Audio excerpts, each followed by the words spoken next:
Hola, ¿qué tal? ¿Cómo están todos? Es un gusto nuevamente poder estar aquí con ustedes. Yo te agradezco, Paul, a Lida, por la invitación, mis amigos de hace muchísimos años, y yo considero también ya esta iglesia ya como un hogar bien cercanos, amigos, bastantes tengo por allá, y siempre es un gusto poder compartir algo. Y también me encanta compartir de lo que el Señor me está hablando. ¿No? Y de lo que al mismo tiempo estoy aprendiendo a medida que Él me está hablando. Así que vamos a orar. Comenzamos, ¿qué les parece si comenzamos orando y pedimos la bendición de Dios para este tiempo? Padre, gracias. Gracias porque sabemos de que tú estás aquí con nosotros. Tú estás acá y sabemos de que en ti no hay espacio, tú no te sometes al espacio, tú no te sometes al tiempo, tú creaste el tiempo y tú creaste el espacio. Gracias, Padre Santo, porque tú estás en medio nuestro y tu presencia está con nosotros aquí. Y te pedimos de que seas tú quien nos hables ahora. Te pedimos, Padre Santo, que seas tú quien puedas traer esa palabra que nos pueda llevar al siguiente nivel. Te abrimos nuestra mente, nuestro corazón, abrimos nuestros oídos para poder recibir de ti. Yo te pido, Padre, claridad en mis palabras y que seas tú, Espíritu Santo, quien pueda salir glorificado en el nombre de Jesús. Amén. Amén. Eh, Quiero compartirles el título de esta enseñanza que Dios me puso en el corazón es En el séptimo día o en el día de descanso, todavía no estoy decidido. Uno de los dos, el que más les guste. En el séptimo día. Hace muchos años, cuando yo estaba sirviendo en la iglesia, me acuerdo, con Franklin, un amigo, Franklin Escalante, y comenzamos nosotros a estudiar la palabra y comenzamos a ver la revelación de lo que era la gracia de Dios y nos damos cuenta cómo Dios nos empezaba a hablar y a veces eran cosas que difícil de entender y siendo sincero, con un cierto temor, ¿no? Como diciendo, no, esto no debe ser la gracia, uno está acostumbrado a cierto trasfondo, a ciertas enseñanzas, decimos, no, esto no es, hasta decimos, no, esto podría ser pecado, podría ser sacrilegio, pero no lo era, y más adelante ya se confirmó más, ¿no? Lo que era la revelación de la gracia de Dios para aquí, para la iglesia, para estos días, estos últimos días, ¿no? En el que lo estamos, esta última revelación me refiero. Y, y algo curioso era que un ejemplo que él me dio, porque, no, porque gracia significa favor inmerecido. Gracia significa ese favor que no lo hemos ganado, sino que nuestro Padre nos lo da porque Él nos ama y punto, porque Él eligió darlo y nada más. Pero a veces es tan sencillo, pero nos cuesta a veces entenderlo y recibirlo como tal. Entonces él me daba un ejemplo cuando él trabajaba en cárceles hace muchos años atrás y lo hacía con mi esposa, me acuerdo. En ese entonces ella estaba soltera, tenía su grupo de grande que iba a las cárceles, la mayoría mujeres, ¿no? Y la mayoría como ella, así todas medias alocadas, apasionadas por Dios, ¿no? Queriendo hacer cosas y bromeando todo el tiempo. Franklin era más de, no, hay que organizarlo todo, hay que planearlo todo hasta el milímetro, hay que tenerlo todo fríamente calculado para que salga, hay que hacer las cosas en excelencia para Dios. Pero ella, ya, Franklin, no seas tan rígido, no seas tan así, no vamos a hacerlo, hay que confiar en Dios. Y a veces siempre discutían y también no encontraban un punto de acuerdo, pero como eran la mayoría eran mujeres ahí que pensaban como ella, no le hacían tanto caso. Y la cosa es de que él me decía, y a pesar de que no lo organizábamos todo, a pesar de que muchas veces improvisábamos, a pesar de que no todo salía tal como se planeaba, siempre había bastante fruto, siempre Dios se movía, siempre había más de lo esperado, siempre veíamos esa gracia sobrenatural que Dios estaba ahí derramando. Y yo decía, y no sé cómo. Y decía, pero no debería salir así porque no lo hemos planeado así, no está saliendo fuera del plan. pero Dios siempre daba más todavía de lo que nos merecíamos. Y eso se me quedó bastante. Y eso se me quedó en la mente y seguíamos estudiando bastante la palabra de Dios y nos dábamos cuenta de que a veces perdemos eso, perdemos ese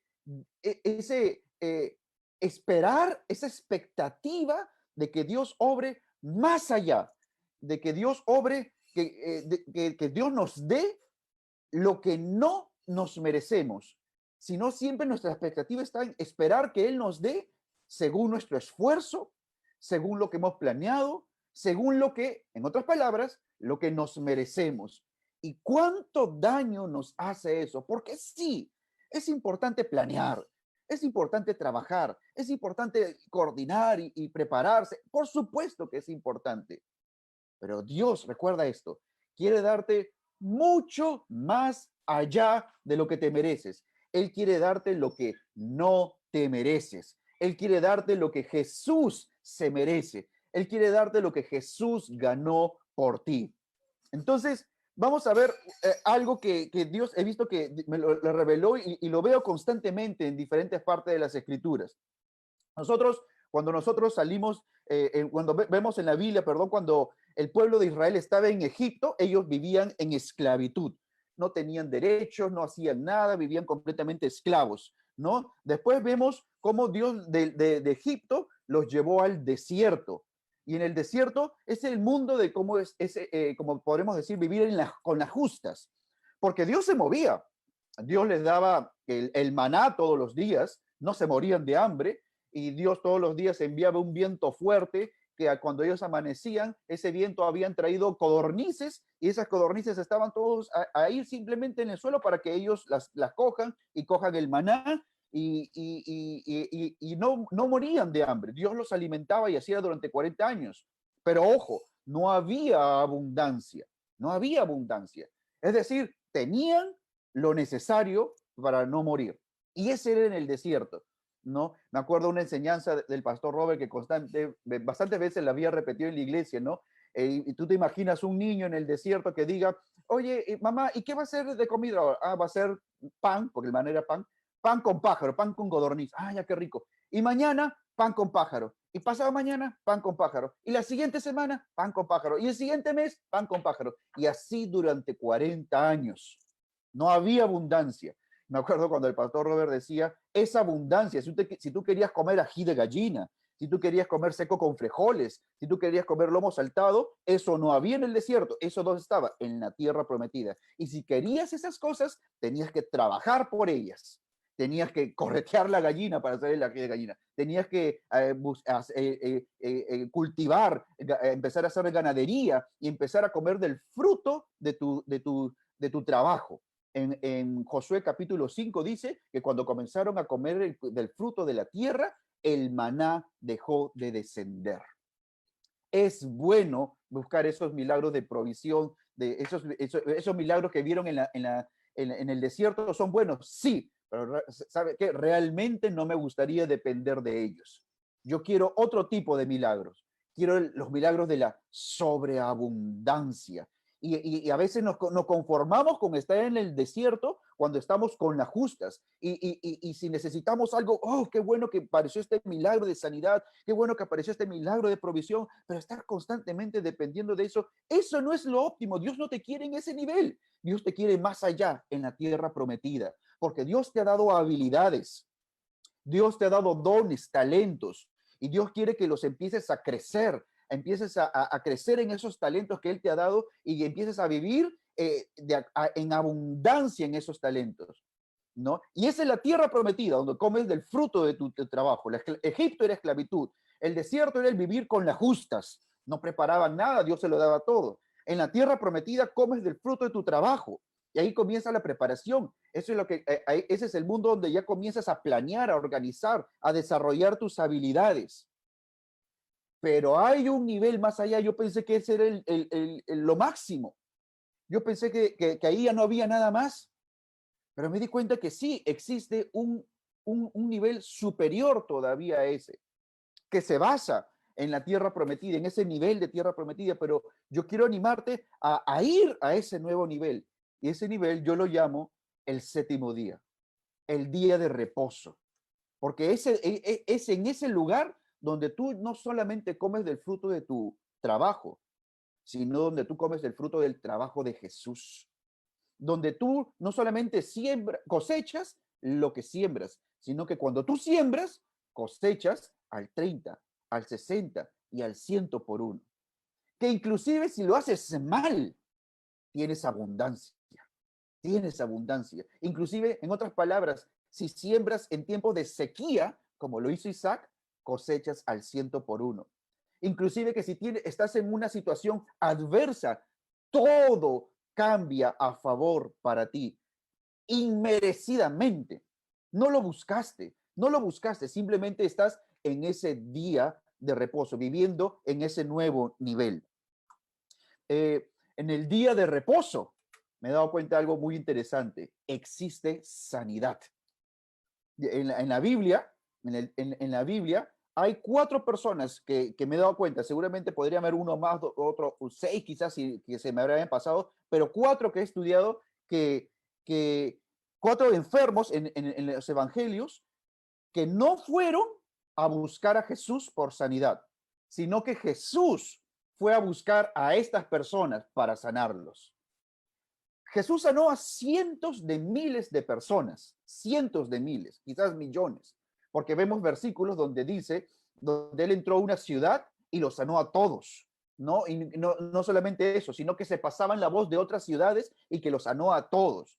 Ahora, en un tiempo donde no había medicina como hay hoy en día, podemos imaginarnos cuántas personas habrán estado enfermas en ese entonces. ¿Cuántas personas? Montón, montón, ¿no? El promedio el tiempo de vida promedio en ese entonces era menos de 40 años, para que te des una idea. Ahorita el tiempo de vida promedio es de 70, 80 años, gracias a la medicina. Pero ahora, pero en ese entonces eran unos 40 años. Es decir, las enfermedades mataban mucho a las personas. Y Jesús dice en versículos como está en Mateo 3, en Mateo 4, en Marcos 3 también, donde dice que Jesús entró a las ciudades y se las sanó a todos. Ahí resumió bastantes días, quizás semanas del ministerio de Jesús. ¿Cuántos habrá sanado Jesús? No sabemos, pero estamos hablando de ciudades enteras, cientos de miles, quizás millones de personas que Jesús sanó. A todos los sanaba.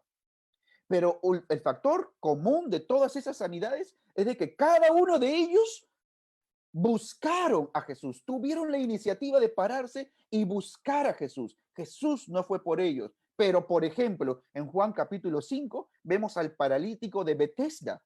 El paralítico de Betesda, Jesús dice la Biblia que Jesús entró a ese lugar, el pórtico, a ese pórtico donde estaban esas aguas. Detrás del pórtico estaban esas aguas donde dice la Biblia ahí que se removían una vez al año, un ángel según la historia bajaba y removía las aguas, y la primera persona que tocaba esas aguas era sanada de cualquier enfermedad. Ese pozo estaba rodeado de paralíticos, de cojos y de ciegos, y estaban esperando el mover de las aguas. Jesús, dice la Biblia, entró a ese lugar y fue a una persona que era paralítica por 38 años. El paralítico, al ver a Jesús, a diferencia de muchos otros ejemplos que vemos en la Biblia, no fue corriendo, bueno, era paralítico, no podía correr, ¿no? Pero no empezó a gritar, no empezó a clamar diciendo, Jesús, hijo de David, ten misericordia de mí, sáname. No dijo eso, no lo llamó a Jesús. Jesús tuvo la iniciativa de ir donde estaba ese paralítico y lo sanó.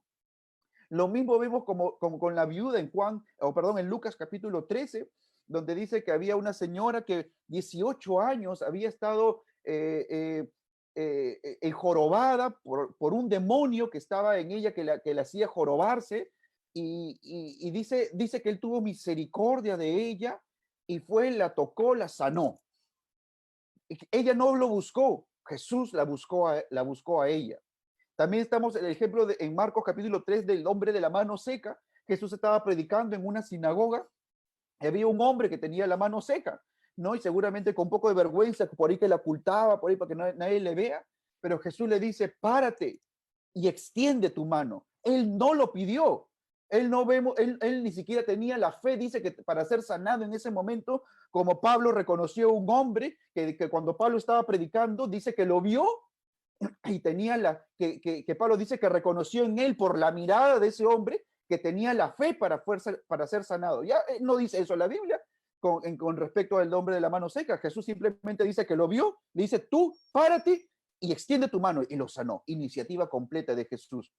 Y también vemos al hombre hidrópico, no sabemos exactamente cuál es esa enfermedad, está en Lucas capítulo 14, pero también Jesús tuvo la iniciativa de sanarlo. Este hombre no fue donde Jesús. Pero hay un denominador común en estos casos. Y también la viuda de la hija de, el hijo de la viuda de Naín, no me acuerdo el versículo, pero también igualito, este hijo murió y Jesús lo resucitó por iniciativa propia de Jesús. Y hay un denominador común en estos casos. Todos estos casos de sanidad sucedieron en un día en particular, en el día de reposo. Y lo que el Señor me habló era que en el día de reposo hay sanidad. En el día de reposo, cuando tú aprendes a descansar en Él, cuando tú aprendes a librarte de tus obras, cuando tú aprendes a no depender de ti mismo, cosas suceden. Una de esas cosas es sanidad. Él viene y por iniciativa de Él, porque tú al reposar, estar confiado, estar en un estado de confianza perpetuo hacia Él, tú le estás dando la entrada libre para que Él pueda venir y hacer lo que Él quiere con tu vida. Y una de esas cosas que Él hace es sanarte. Él te sana. Él quiere sanarte. Él quiere sanarte. A veces lo hacemos que nos dependemos mucho de nosotros, pero ¿por qué va a querer sanarme si yo he hecho esto? No queremos que dependa de nosotros, pero si yo me merezco, yo no me he cuidado durante tanto tiempo, ¿cómo el Señor me va a querer sanar? Y desmerecemos, hacemos que lo que Él nos quiere dar gratuitamente, queremos nosotros pagar un precio por Él. Y ese precio hace que nosotros no vivamos en descanso, pero Dios quiere, tu Padre Celestial quiere que entres ese día de reposo y descanses y que recibas tu sanidad. En el séptimo día hay libertad. En Josué capítulo 6 vemos la historia de cuando se derribaron los muros de Jericó. Y nosotros sabemos en qué día se derribó el muro de Jericó. No sé si te acordarás. Durante 7 días empezaron a dar vueltas al muro de Jericó. Pero en el primer día no se derribaron. En el segundo día los muros no cayeron, ni en el tercero, ni en el cuarto, ni en el quinto, ni en el sexto día. En el séptimo día los muros cayeron. En el séptimo día hay libertad. En el séptimo día hay sanidad. En el séptimo día hay libertad. Ese fue en ese séptimo día cuando ellos gritaron a viva voz, ¡ah! Y los muros de Jericó cayeron. Y hubo una gran victoria para el pueblo de Israel. ¿Quieres libertad también? En el séptimo día hay libertad. Quiero leer, vamos a Hebreos capítulo 4. Hebreos capítulo 4, de versículo del 8 al 11, dice, vamos a leerlo y vamos a estudiarlo un poquito. Dice Hebreos 4, del versículo del 8 al 11. Dice, si José les hubiera dado el reposo, no hablaría después de otro día. Cuando hace mucho tiempo leí esta parte, ese versículo, dije, no sabía a qué se refería. Pero por eso les dije que después de la tierra prometida, la cual Josué era el encargado de dársela, hay algo más grande, que Josué no se la llegó a dar. Josué no llegó a ese nivel. Es bien interesante porque Josué, la palabra Josué significa Salvador. Es una representación de Jesús. Pero Jesús fue y cumplió esta completamente. Josué no lo pudo hacer completamente, pero Jesús sí lo vino a completar completamente. Dice, si Josué les hubiera dado el reposo, o sea, el reposo no estaba en la tierra prometida. En la tierra prometida podríamos decir, tú recibes lo que te mereces. Tú recibes de acuerdo a tu trabajo. Tú siembras y cosechas y es una tierra rica y va a cosechar bastante fruto. Pero sigue siendo el trabajo tuyo, pero sigue siendo el fruto de tu trabajo, pero sigue siendo lo que te mereces. Y la tierra, pero el séptimo día de ese reposo va más allá, es darte lo que no te mereces, lo que Jesús se merece. Si José les hubiera dado el reposo, no hablaría después de otro día. Por tanto, queda un reposo, dice el versículo 9. Por tanto, queda un reposo para el pueblo de Dios. Y yo lo cambio así. Queda un reposo para Jean Paul. Y yo te animo que lo cambies con tu nombre. Queda un reposo para Walter. Queda un reposo para Oliver. Queda un reposo para María. Queda un reposo para ti, que va más allá de lo que te mereces. A veces nos cargamos, a veces asumimos mucha responsabilidad sobre nuestros hombros y estamos cargados.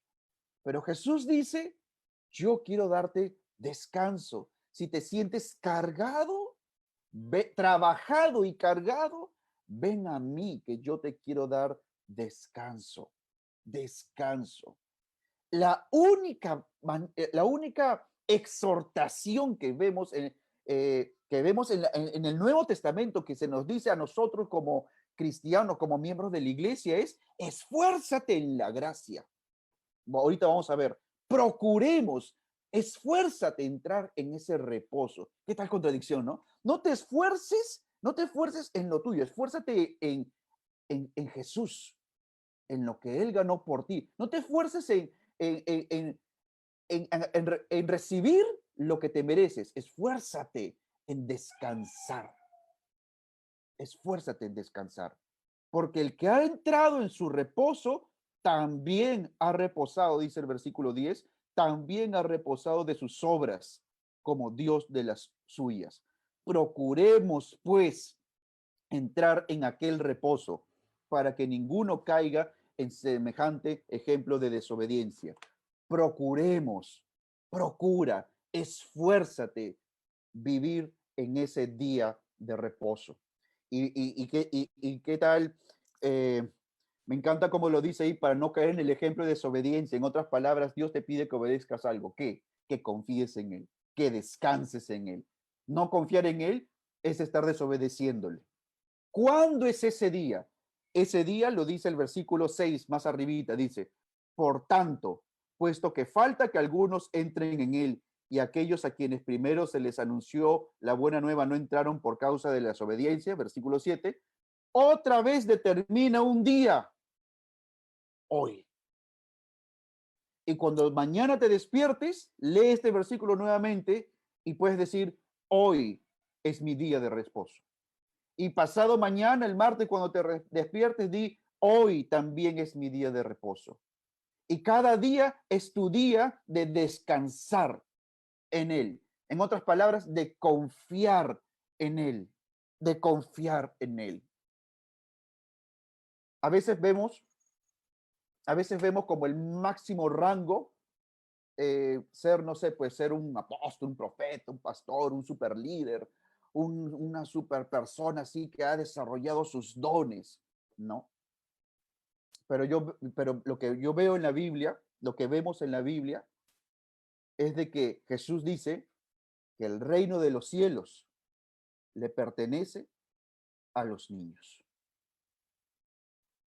Y yo veo que ese es el máximo nivel de confianza. Volver a ser esos niños completamente dependientes, no estresados de lo que pasará, no, confiados que su Padre cuida de ellos.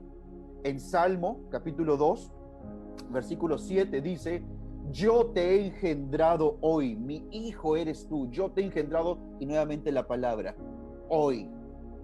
Léelo todos los días, acuérdate de ese Salmo todos los días. Hoy, y si te ha engendrado hoy, ¿qué te hace? Recién nacido. Dependiente completamente de tu Padre Celestial. Y lo primero que te dice luego es, pídeme y yo te daré. Y mañana vuelve a leerlo y que diga, yo te he engendrado hoy. Y que tu Padre Celestial te está diciendo, mi hijo eres tú. Yo te he engendrado hoy. Pídeme, pídeme, pídeme. Cierra tus ojos y vamos a orar. Quiero orar por ti. Padre, yo te pido por cada persona que ha escuchado este mensaje, para que quede sembrado en cada corazón esa semilla de poder confiar en ti plenamente, de poder descansar en ti.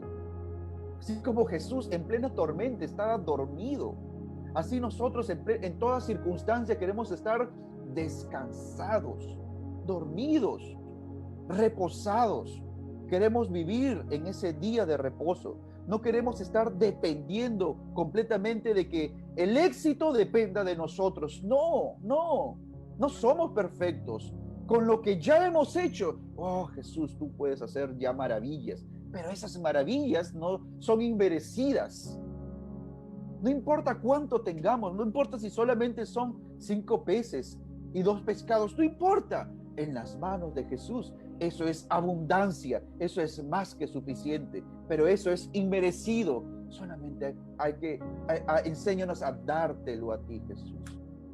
Enséñanos a darte a ti. Sí, Padre, empezar a crecer en nuestros dones, en crecer en nuestros talentos. Sí, crecer y crecer en los talentos que tú nos has dado, pero no recibir de acuerdo a nuestro trabajo, sino muchísimo más allá. Queremos depender de ti completamente, ser esos niños dependientes de ti, Padre. En el nombre de Jesús te lo pido. Amén. Quisiera hacer una oración más y me gustaría orar por aquellos que están escuchando esto por la primera vez. Están escuchando han escuchado de Jesús por la primera vez. ¿Sabes? Tu Padre Celestial te ama. Jesús te ama. Y si seguramente por mucho tiempo has vivido cargado, has vivido así, trabajado, has vivido diciendo, necesito reposar. En verdad, me identifico con esa palabra, necesito descanso.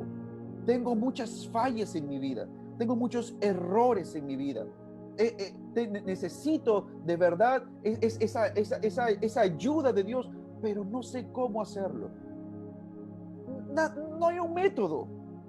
No existe un método, no existe un manual 1, 2, 3, cómo acercarse a Dios, no existe. Solamente existe un solo paso. Decirle, Jesús, entra a mi vida. Y Él es el encargado de arreglarlo todo. Yo te animo de que le puedas abrir tu corazón a Jesús y vas a darte cuenta cómo Él entra y poco a poco comienza ese cambio. Lo que tú no has podido lograr en muchísimo tiempo, te vas a dar cuenta cómo Él todo, poco a poco, poniéndolo en orden, tu vida, Él lo comienza a lograr en mucho menos tiempo. Él te ha dado el derecho para que te acerques al Padre. Nunca podrías estar listo para acercarte a Dios. Nunca podrías, pero Él te le quiere regalar ese derecho. Si tú quieres aceptar a Jesús en tu corazón, si tú quieres esa nueva vida, yo te animo que ahí donde estés, cierres tus ojos y repite esta oración después de mí. Jesús, entra en mi corazón. Yo te pido que me perdones todos mis pecados. Los reconozco. Perdóname, Jesús. Te reconozco a ti como mi Señor y como mi Salvador. Gracias por lo que has hecho por mí. Enséñame a caminar en esta nueva vida. Enséñame a disfrutar de la presencia del Padre. En el nombre de Jesús. Amén.